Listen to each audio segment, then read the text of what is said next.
और यज्ञोपवीत संस्कार का कोई इससे लेना देना नहीं है कि यह ब्राह्मण ही करेगा।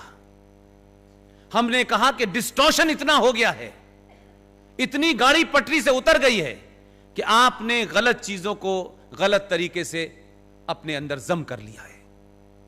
हर एक का होता था, न उसमें कभी कोई दलित था, न कोई यादव था, न ठाकुर था, न ब्राह्मण था, सबका काम बटा हुआ था। ये जो कास्ट का जो पूरा का पूरा जहर है, ये कब से शुरू हुआ, इसको भी पढ़ लीजिए। यज्ञोपवीत संस्कार के बारे में मैं ऐसी जगह पैदा हुआ जहां यह हुआ नहीं। यज्ञोपवीत संस्कार के बारे में जो जानकार बताते हैं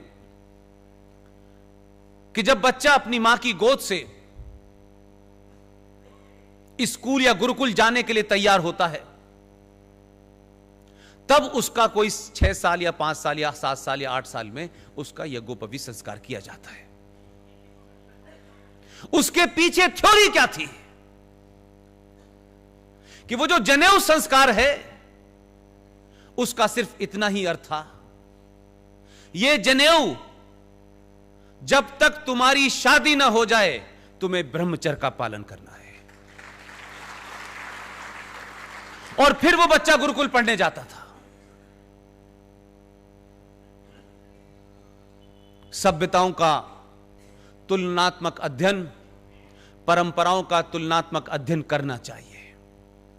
जिस उम्र में आपके यहां यज्ञोपवीत संस्कार होता है और बच्चे को यह बताया जाता है कि ये जो लड़की है, जो छोटी है, बड़ी है, ये मां है, ये बहन है, ये सब सिर्फ तुम्हारी मां है, बहनें हैं, उसकी आंखों के अंदर उसके अलावा कोई दूसरी तस्वीर नहीं पैदा होती। लेकिन उसी उम्र में उनके यहां भी एक संस्कार होता है।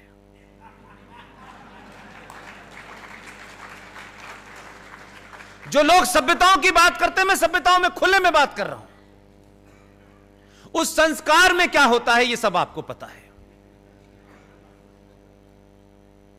फिर आप उससे उम्मीद करते हैं वो उस तकलीफ को पूरी उम्र याद रखता है और बदला लेने के लिए वो कुछ भी करता है। दो सभ्यताओं का फर्क है। कम से कम कुछ लोग जो उस वक्त ईमानदार थे, लेकिन हमारे यहां की बौनी राजनीति ने सत्ता का अपना एजेंडा था, उनसे आज आप नफरत कर सकते हैं।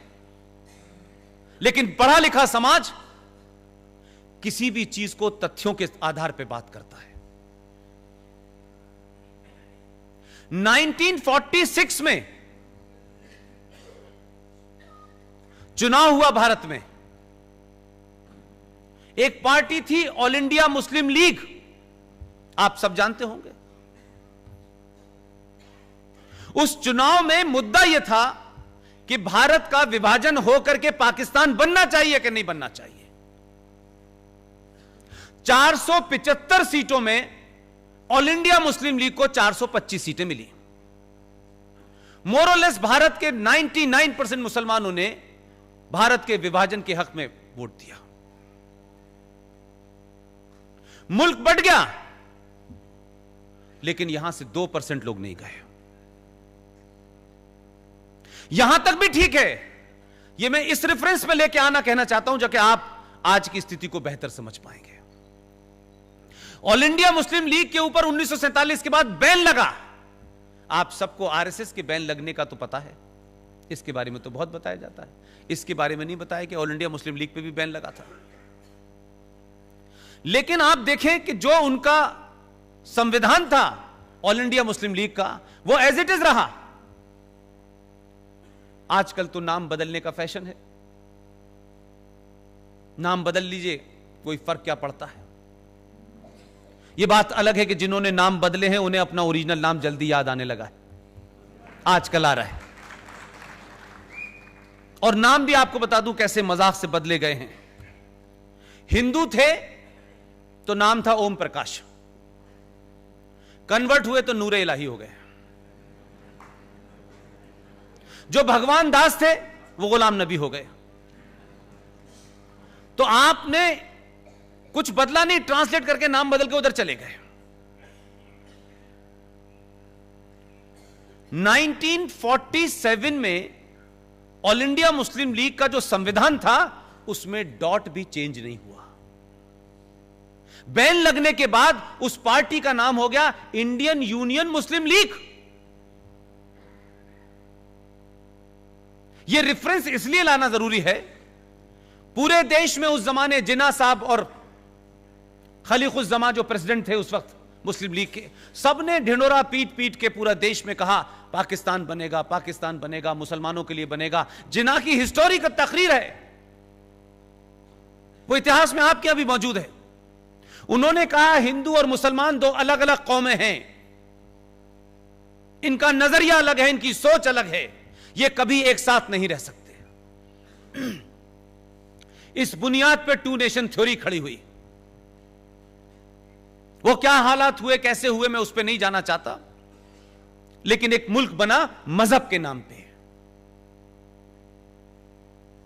लेकिन कमाल यह है कि जिस मुस्लिम लीग ने भारत के विभाजन के लिए मैंडेट मांगा, भारत का विभाजन किया, पाकिस्तान के उस रेजोल्यूशन को पास किया, उस सब के बाद थोड़ी देर के लिए 1947 से 2019 में आ जाइए, भारत की पार्लियामेंट में एक घटना घटी। कुछ लोगों के लिए वो दुर्घटना है। ये सिटीजन अमेंडमेंट बिल जो था, इस पे चर्चा हुई, आप सब जानते हैं पार्लियामेंट के अंदर हर पार्टी का टाइम होता है, वो बोलते हैं। मुझे किसी से शिकायत नहीं है। जिन पार्टियों ने इस पे रुख सरकार के फेवर में रखा नहीं रखा, मुझे उनमें सिर्फ दो ही लोगों का चरित्र जो है दुनिया के सामने उजागर करना है। एक पार्टी थी कश्मीर की जिसका नाम था पीडीपी, महबूबा मुफ्ती जिसकी सदर हैं, और एक पार्टी थी इंडियन यूनियन मुस्लिम लीग। आप लोगों ने डिबेट सुनी थी कि नहीं? अगर नहीं सुनी थी तो मेरी आप सबसे इसलिए गुजारिश है कि उसको सुनिए जरा ध्यान से। हो सकता है कि इस जोश में आपने न सुना हो कि बिल तो पास हो ही गया, अब देखेंगे, इस चक्कर में आपने तकरीर नहीं सुनी है। लेकिन वो तकरीर इतिहास में जाएगी। जो पढ़ा लिखा समाज है उसको उस भाषण को सुनना चाहिए। किसी मीडिया के लोगों ने, किसी ने सवाल नहीं किया, किसी ने उस आदमी को, उस पार्टी के लोगों को अपनी डिबेट में नहीं बुलाया। इंडियन यूनियन मुस्लिम लीग जिसका चार्टर जिसने पाकिस्तान को बनाया, जिसने इस मुल्क को बांटा, उसका मेंबर ऑफ पार्लियामेंट बशीर पूरी ताकत के साथ कहता है कि यह हिंदुस्तान के आईन यानी संविधान, उसके खिलाफ यह कानून बनाया जा रहा है। यह गांधी के मुल्क में हिंदू राष्ट्र बनाया जा रहा है। क्यों नहीं पाकिस्तान से जब आप हिंदू को, जैन को, बौद्ध को, पारसी को बुला रहे हैं, तो मुसलमान को क्यों रोका जा रहा है? ऐसा तो गांधी के ख्वाबों का पाकिस्तान, यह भारत नहीं था। अब जरा तस्वीर को देखिएगा। जिस मुस्लिम लीग ने इस देश को बांटा, जब गांधी कह रहा था कि पाकिस्तान मेरी लाश पे बनेगा, तब मुस्लिम लीग ने उसकी लाश भी बनने दी और पाकिस्तान भी बना दिया। और जब गांधी चिल्ला चिल्ला के कहता था, तब इनका इश्क जिना से चल रहा था, तब ये जिना की बात मान रहे थे, तब आपने मुल्क बांटा। वही पार्टी, वही चार्टर, वही संविधान। भारत की पार्लियामेंट में सिर्फ इतना ही रुख बदला है, सत्ता के शीर्ष पे कोई और बैठा है।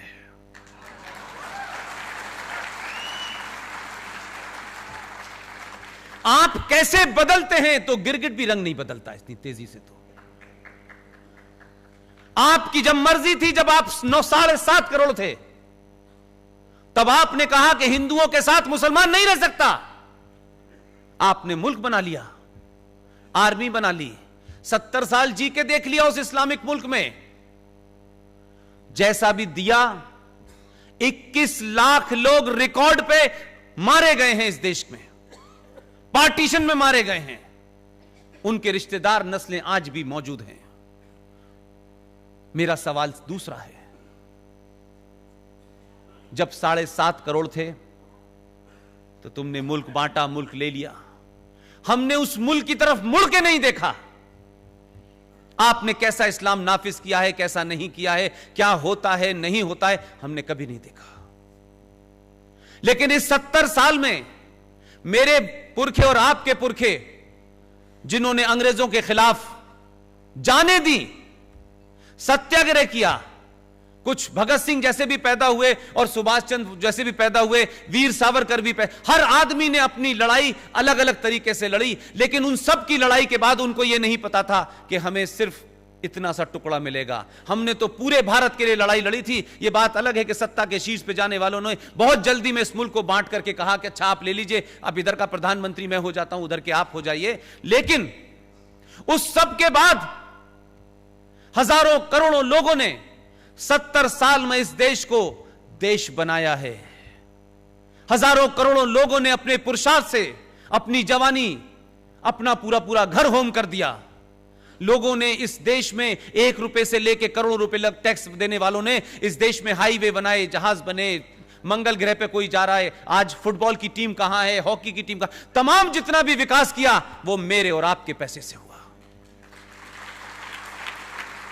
अब जब यह मुल्क पूरी दुनिया में अपनी इज्जत को दोबारा से पा रहा है, जब अपने खोए हुए पुरुषार्थ को जीने की तरफ बढ़ रहा है, जब दुनिया इसका लोहा मान रही है, वही मुस्लिम लीग का मुनाफिक मक्कार मेंबर ऑफ पार्लियामेंट कहता है कि पाकिस्तान से आने वाले मुसलमान को यहां क्यों नहीं रखा जाता। मैं पूछना चाहता हूं, दोबारा से पाकिस्तान बनाना है क्या?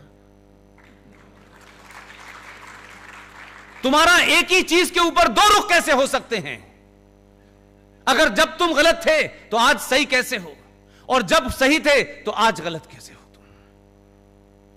यह तो तुमको बताना होगा कि तुम भारत में हजारों करोड़ों लोगों ने अपने घर बार को मरने जीने के बावजूद भी इस मुल्क को इस मुकाम पे पहुंचाया कि आज दुनिया के अंदर पाकिस्तानी भी जब इंग्लैंड में घूम रहा होता है तो पासपोर्ट लेके नहीं चलता है, नाम बताता है जहीर कहां से आए हो, हिंदुस्तान से। उसको मालूम है कि हिंदुस्तान कहने से इज्जत मिलेगी, पाकिस्तान कहने से अंदर कर दिए जाएंगे।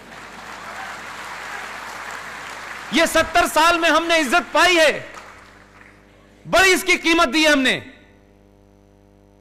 लेकिन 70 साल के बाद उसी पाकिस्तान, जिस पाकिस्तान को बनाने के लिए तुमने 2 मुल्क बना दिए थे, उसी मुसलमान को जो तलवार लेकर के, जिसके साथ आपने 3 युद्ध किए हैं, 40 साल से प्रॉक्सी युद्ध बर्दाश्त कर रहे हैं, हजारों सैनिक मारे गए हैं, आज यही मुसलमान कहता है कि आप उसे क्यों नहीं आने देना चाहते? आप कहते हैं कि भारत में माइनॉरिटी सुरक्षित नहीं है।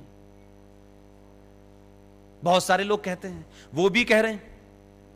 एक सम्मेलन में गए थे अभी, वहां कह के आए कि भारत के मुसलमान पाकिस्तान आना चाहते हैं, अगर यहां आ गए तो हमारे पास रिसोर्सेज नहीं है।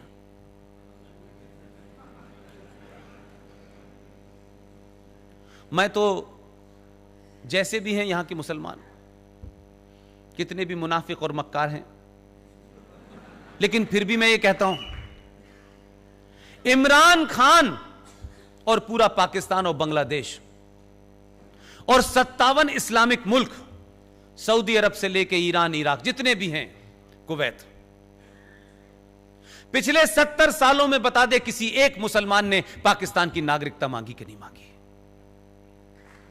अगर हिंदुस्तान का हिंदू इंटॉलरेंट था, दंगाई था, मुसलमानों को मार रहा था,